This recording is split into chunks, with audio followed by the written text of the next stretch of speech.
At Royal Holloway, we believe our research should make a lasting difference to society and the economy, locally, nationally, and globally. That's where the Social Science Impact Accelerator comes in.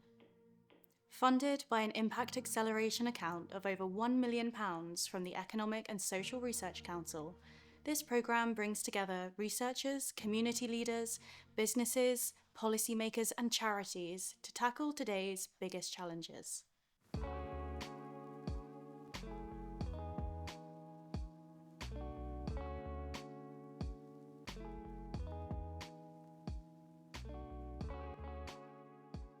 We've seen growing distrust in politics, especially here in the UK. That means fewer young people are voting, and that's a problem for all of us. From climate change to post-COVID mental health, if young people aren't at the table, their needs aren't heard. Giving votes at 16 could help, especially if they're still in school and supported to participate. Co-creating with young people is essential. They understand their world far better than I do. They're living it.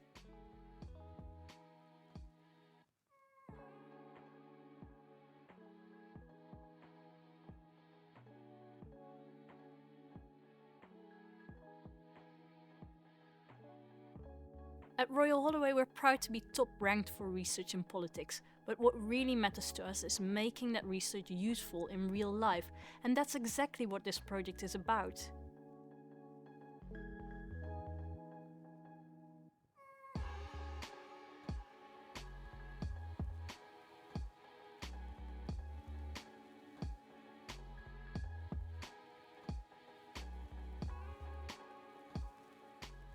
For me, democracy is about making space for differences and still working together for the greater good.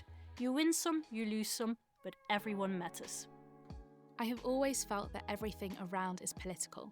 The first event that made me pay attention more closely was Brexit.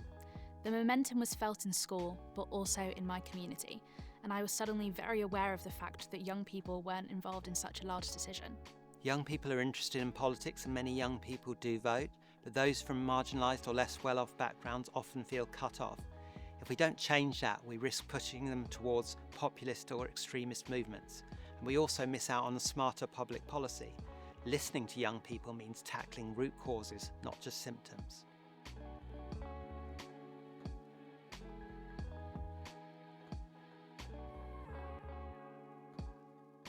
The purpose of this event is to engage young people in politics.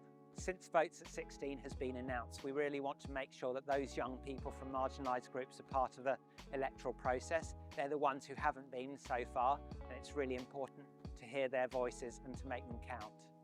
I think many young people believe that there are structural barriers to participation in politics in the UK.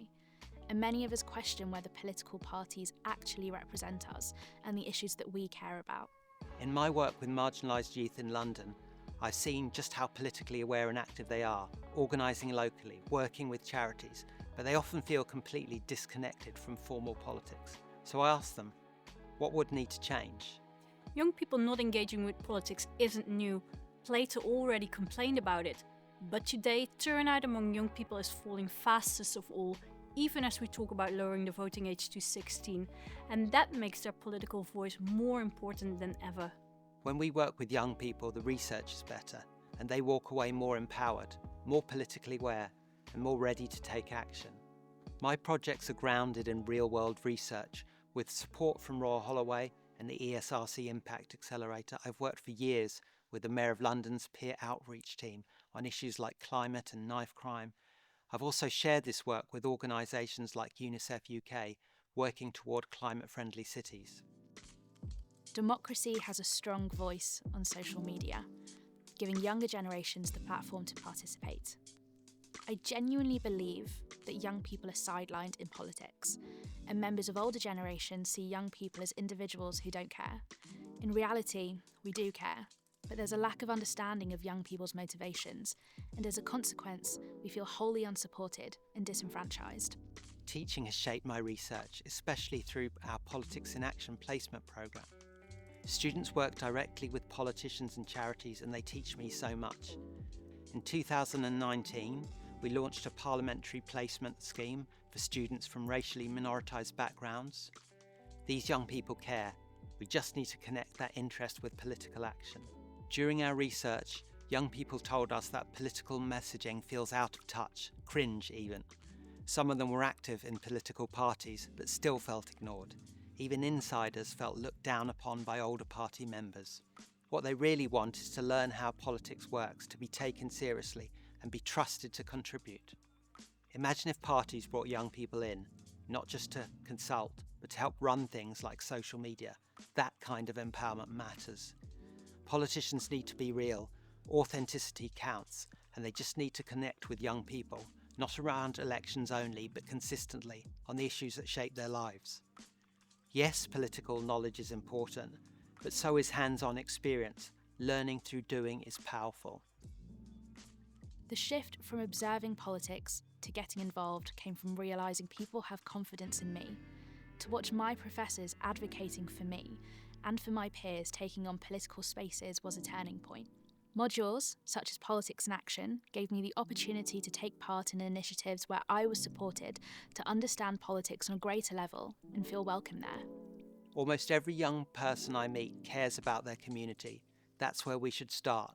Now it's up to the parties, politicians and officials to keep that engagement going and to let young people help shape the policies that affect them. Being seen as equals and as people who have important things to say can go a very long way. Spaces that have other young people there, having representation and a community that is a judgment-free zone is very important. Spaces that are made with young people in mind and in collaboration with young people are the most inviting. I'm more likely to get involved and ask questions when I feel that my voice is supported, but ultimately wanted. I think it's crucial not just to feel like a box that has to be ticked. Meeting young people where they're at, in their spaces, can make a real difference, and creating a safe space speaks volumes. Real inclusion is more than just being invited. I think young people are at the centre of all decision making is vital. It also means creating a space where there are no external expectations and allowing young people to be their true, authentic self at all times. Young people are creative, and we have more robust ideas when it comes to decision making, especially when it's about decisions that affect us. Young people often engage in different ways and vote for different things. Think, for example, of Brexit, where most younger voters chose Remain. Democracy depends on participation. If young people don't vote, they're less likely to be represented, and parties are less likely to address their needs. It's a cycle we urgently need to break. We often say, your vote, your voice. I care deeply about making politics inclusive, whether that's for young people, women, ethnic minorities, or people with disability. Being heard matters. People want their values reflected in politics and decisions made by those who understand their priorities.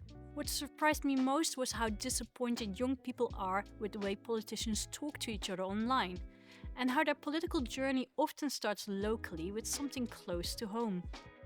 Active listening makes it so much easier to take part in public life.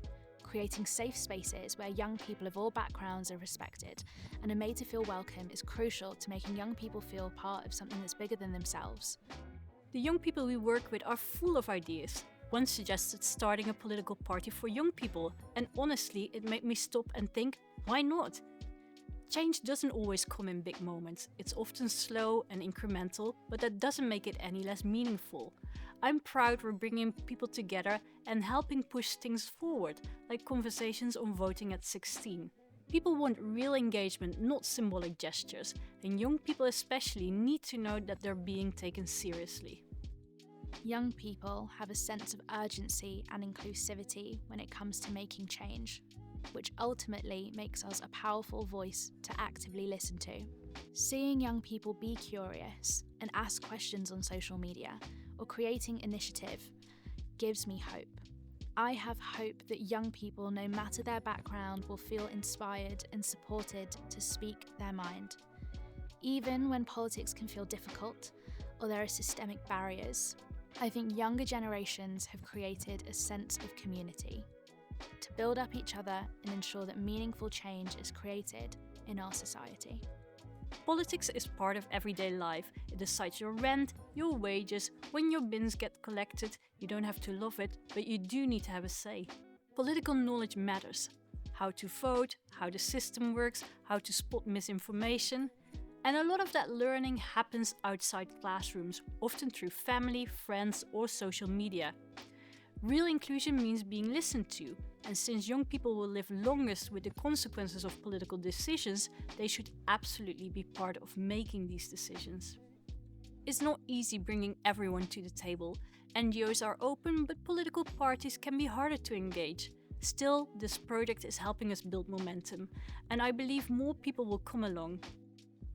We're really excited to see what's going to unfold, because we'll be having, speaking to the young people today, I'll be finding out more, learning more about what they think about democratic engagement and how that should work going forward with votes at 16. Tomorrow we can present their views to policymakers and hopefully get a little bit of traction and get the policymakers thinking a little bit about what they need to do to engage with young people.